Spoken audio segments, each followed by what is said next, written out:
The Alchemist. Paulo Coelho. 10 years on. I remember receiving a letter from the American publisher Harper Collins that said that reading The Alchemist was like getting up at dawn and seeing the sun rise while the rest of the world still slept. I went outside, looked up at the sky, and thought to myself, so, the book is going to be published in English. At the time, I was struggling to establish myself as a writer and to follow my path, despite all the voices telling me it was impossible. And little by little, my dream was becoming reality. 10, 100, 1,000, a million copies sold in America. One day, a Brazilian journalist phoned to say that President Clinton had been photographed reading the book. Some time later, when I was in Turkey, I opened the magazine Vanity Fair and there was Julia Roberts declaring that she adored the book. Walking alone down a street in Miami, I heard a girl telling her mother, "You must read The Alchemist." The book has been translated into 56 languages, has sold more than 20 million copies, and people are beginning to ask, what's the secret behind such a huge success? The only honest response is, I don't know. All I know is that, like Santiago the shepherd boy, we all need to be aware of our personal calling. What is a personal calling? It is God's blessing, it is the path that God chose for you here on earth. Whenever we do something that fills us with enthusiasm, we are following our legend. However, we don't all have the courage to confront our own dream. Why? There are 4 obstacles. First, we are told from childhood onward that everything we want to do is impossible. We grow up with this idea, and as the years accumulate, so too do the layers of prejudice, fear, and guilt. There comes a time when our personal calling is so deeply buried in our soul as to be invisible. But it's still there. If we have the courage to disinter dream, we are then faced by the second obstacle, love. We know what we want to do, but are afraid of hurting those around us by abandoning everything in order to pursue our dream. We do not realize that love is just a further impetus, not something that will prevent us going forward. We do not realize that those who genuinely wish us well want us to be happy and are prepared to accompany us on that journey. Once we have accepted that love is a stimulus, we come up against the third obstacle, fear of the defeats we will meet on the path. We who fight for our dream suffer far more when it doesn't work out, because we cannot fall back on the old excuse, oh, well, I didn't really want it anyway. We do want it and know that we have staked everything on it and that the path of the personal calling is no easier than any other path, except that our whole heart is in this journey. Then, we warriors of light must be prepared to have patience in difficult times and to know that the universe is conspiring in our favor, even though we may not understand how. I ask myself, are defeats necessary? Well, necessary or not, they happen. When we first begin fighting for our dream, we have no experience and make many mistakes.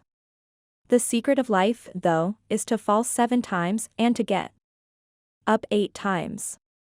So, why is it so important to live our personal calling if we are only going to suffer more than other people? Because, once we have overcome the defeats, and we always do, we are filled by a greater sense of euphoria and confidence. In the silence of our hearts, we know that we are proving ourselves worthy of the miracle of life. Each day, each hour, is part of the good fight. We start to live with enthusiasm and pleasure. Intense, unexpected suffering passes more quickly than suffering that is apparently bearable. The latter goes on for years and, without our noticing, eats away at our soul, until, one day, we are no longer able to free ourselves from the bitterness and it stays with us for the rest of our lives. Having disinterred our dream, having used the power of love to nurture it and spent many years living with the scars, we suddenly notice that what we always wanted is there, waiting for us, perhaps the very next day. Then comes the fourth obstacle, the fear of realizing the dream for which we fought all our lives. Oscar Wilde said, "Each man kills the thing he loves." And it's true. The mere possibility of getting what we want fills the soul of the ordinary person with guilt.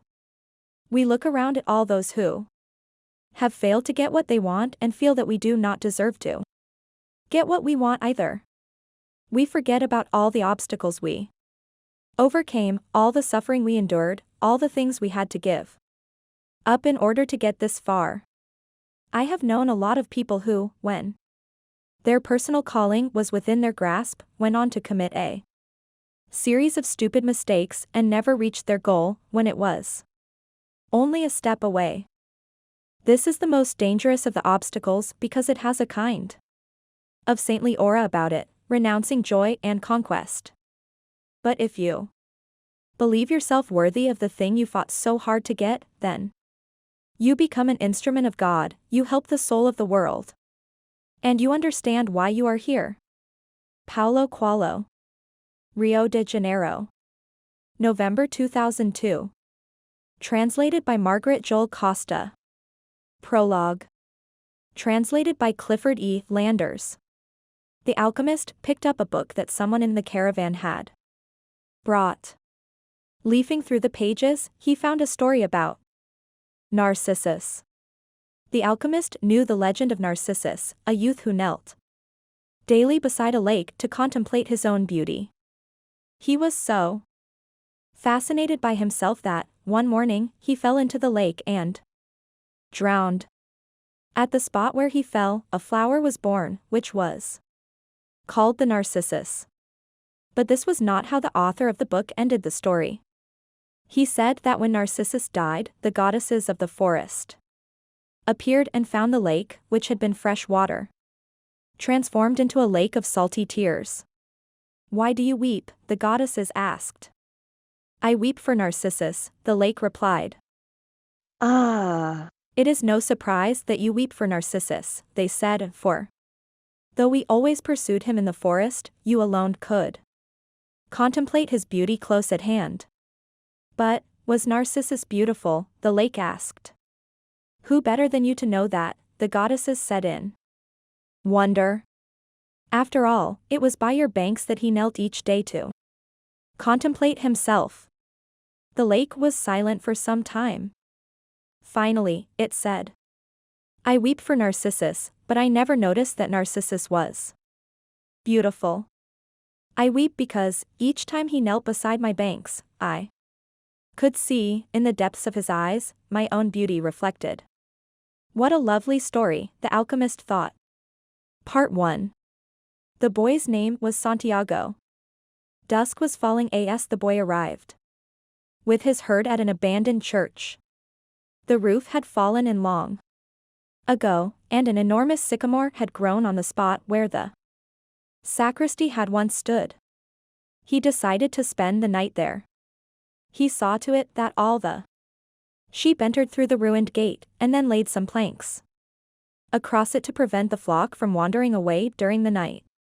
There were no wolves in the region, but once an animal had strayed during the night, and the boy had had to spend the entire next day searching for it. He swept the floor with his jacket and lay down, using the book he had just finished reading as a pillow. He told himself that he would have to start reading thicker books, they lasted longer, and made more comfortable pillows. It was still dark when he awoke, and, looking up, he could see the stars through the half-destroyed roof. "I wanted to sleep a little longer," he thought.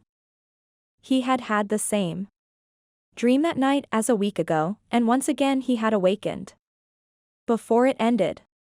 He arose and, taking up his crook, began to awaken the sheep that still slept. He had noticed that, as soon as he awoke, most of his animals also began to stir. It was as if some mysterious energy bound his life to that of the sheep with whom he had spent the past 2 years, leading them through the countryside in search of food and water. "They are so used to me that they know my schedule," he muttered. Thinking about that for a moment, he realized that it could be the other way around, that it was he who had become accustomed to their schedule. But there were certain of them who took a bit longer to awaken. The boy prodded them, one by one, with his crook, calling each by name. He had always believed that the sheep were able to understand what he said. So there were times when he read them, parts of his books that had made an impression on him, or when he would tell them of the loneliness or the happiness of a shepherd in the fields. Sometimes he would comment to them on the things he had seen in the villages they passed. But for the past few days he had spoken to them about only one thing, the girl, the daughter of a merchant who lived in the village. They would reach in about 4 days. He had been to the village only once, the year before. The merchant was the proprietor of a dry goods shop, and he always demanded that the sheep be sheared in his presence, so that he would not be cheated. A friend had told the boy about the shop, and he had taken his sheep there. "I need to sell some wool," the boy told the merchant. The shop was busy, and the man asked the shepherd to wait until the afternoon. So the boy sat on the steps of the shop and took a book from his bag. "I didn't know shepherds knew how to read," said a girl's voice behind him. The girl was typical of the region of Andalusia, with flowing black hair and eyes that vaguely recalled the Moorish conquerors. "Well, usually I learn more from my sheep than from books," he answered.